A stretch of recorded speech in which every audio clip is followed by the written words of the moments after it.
What's up, everybody? Welcome back to the channel. So excited you're here with me. I wanted to talk a little bit about what's going on with the box office and kind of filmmaking in general. So I want to talk about the Mandalorian and Grogu. I know a lot of people are talking about this, so you might have heard a lot of these talking points already, so I'll try not to go into every nitty-gritty detail because I've got some things in terms of like cultural relevance, things that I think are very important that I want to dive into, as well as in the industry of filmmaking. So if you don't know this, the Mandalorian and Grogu opening weekend did okay, you know, domestic box office as well as worldwide. I think everyone expected that a Star Wars movie most likely is going to open pretty big. But in the following weeks, guys, we've had not only one, but two horror movies that have beat out a Star Wars movie for the #1 spot in the box office. Mandalorian and Grogu is number 3. Guys, I never thought I lived to see the day. This is wild. I've loved Star Wars for most of my life. I've grown up with it. I'm a huge fan. Despite what some people might believe, I actually like some of the things that Disney has made quite a bit. Like I really like Rogue One. I really enjoyed Tales of the Jedi. I really like Solo actually more than most people do. And even like the first 2 seasons of The Mandalorian, I really enjoyed. So there's things in there that I like. I just don't like it all. And that's, I don't think, a bad thing. People didn't like the prequels when they came out, and some still don't. Whatever, okay? I'm not saying you gotta like everything. I'm not saying I gotta like everything. But that's something I've noticed with a lot of fans lately, is it feels like, for one, that like there's some Star Wars fatigue. There could be several reasons for that. Some people are like, it's not because we're getting too much Star Wars. Maybe, maybe not. I don't think that's the most important thing. I think it's beyond Star Wars itself. I think what we're getting is just mediocre storytelling. Now, I'm not trying to spoil anything. I'm not going to tell you anything that happens in The Mandalorian and Grogu. But even if I did spoil it, I really wouldn't be spoiling it, meaning not much happens. It's kind of boring. For a movie that has as much action as it has, it's kind of boring. Now, again, I'm not saying it's the worst movie ever. I don't hate it, but I don't really love it. Like, I wanted to really like it, but it's just kind of whatever. It's like a filler episode in a TV show. But for me, that's not what Star Wars should be. Star Wars should be big and grand and epic and inspire you and leave you with this like wonderful feeling. Now, if you had that, fantastic, great for you.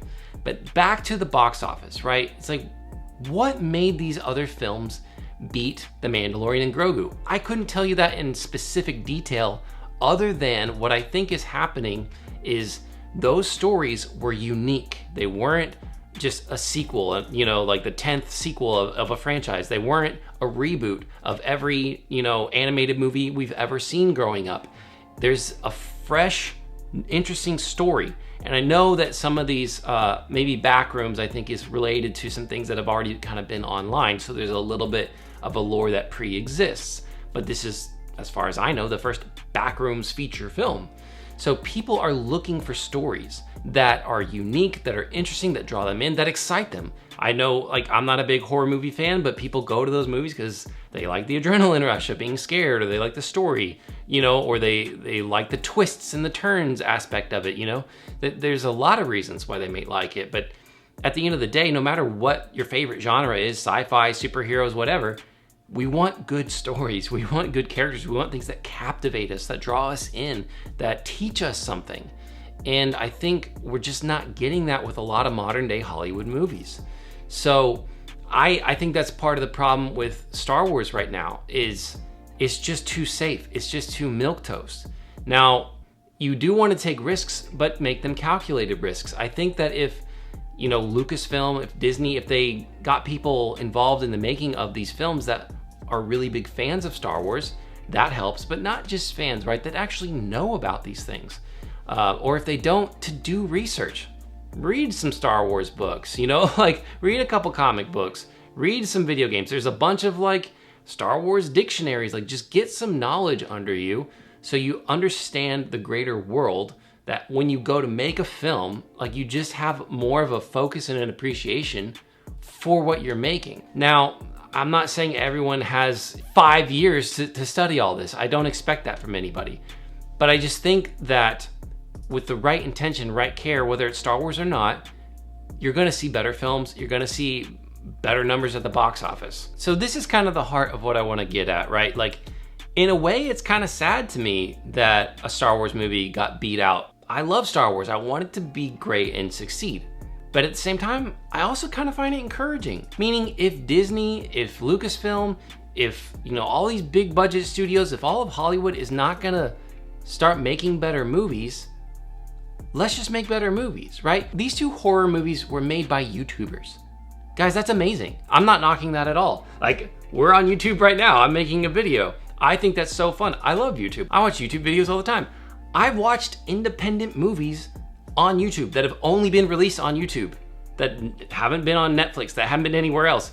Literally, feature film indie filmmakers, I've watched their movies on YouTube. Now, I'm not saying I've watched a ton of them, but that's still really cool. And as I'm sure a lot of you know, you've got your favorite YouTubers, you've got your favorite YouTube filmmakers and storytellers, and you follow their work.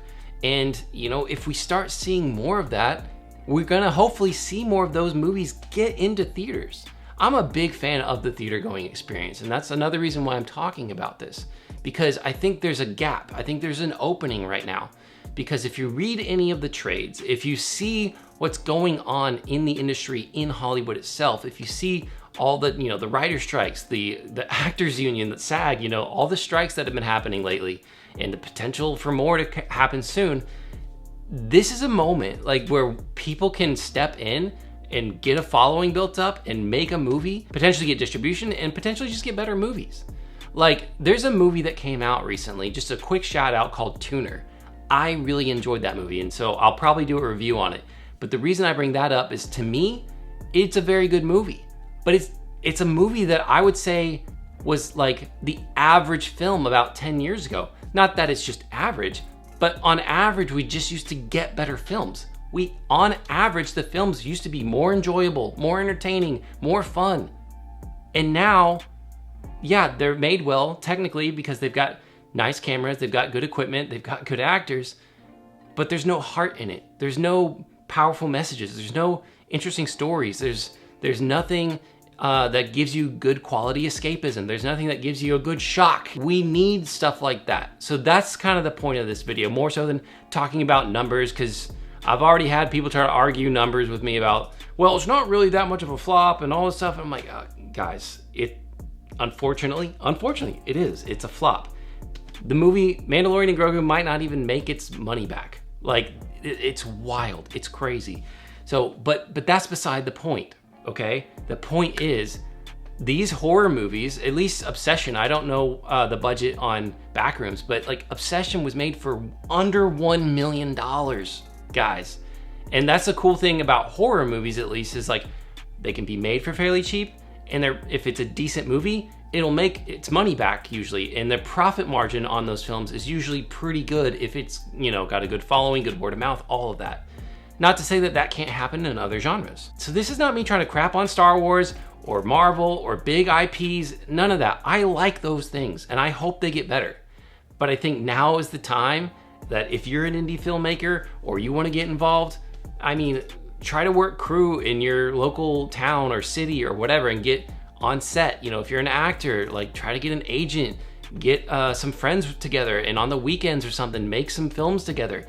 If you are sitting on your couch or wherever you are, you're on a train station, you're at school, you know, like waiting for class to start, whatever it is, if you've just got an iPhone, a smartphone, like you can make a movie. Like you can make a movie. If you've got a point and shoot, if you've got a old crappy camcorder, like you can tell a story. You've just got to tell a story. It's just got to be a good story, good characters, and whatever you have around you. If you need some inspiration, I believe it's still on YouTube.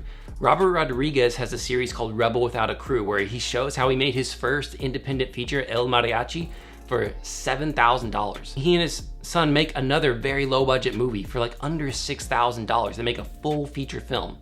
It's very, very inspiring.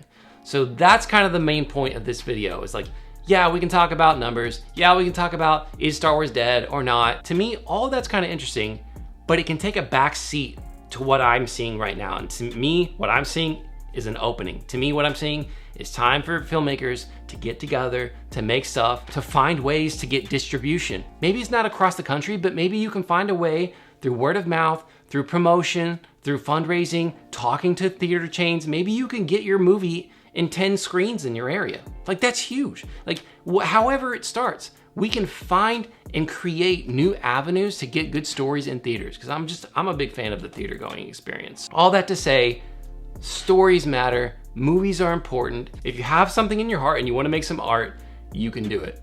That being said, that's gonna be all for me. Thank you guys so much for watching. If you found any value in this video, please like, share, and subscribe. I'm really trying to grow this channel, and I so appreciate your time. It means so much to me. Leave comments down below. I love engaging with you guys, and I'll see you in the next one.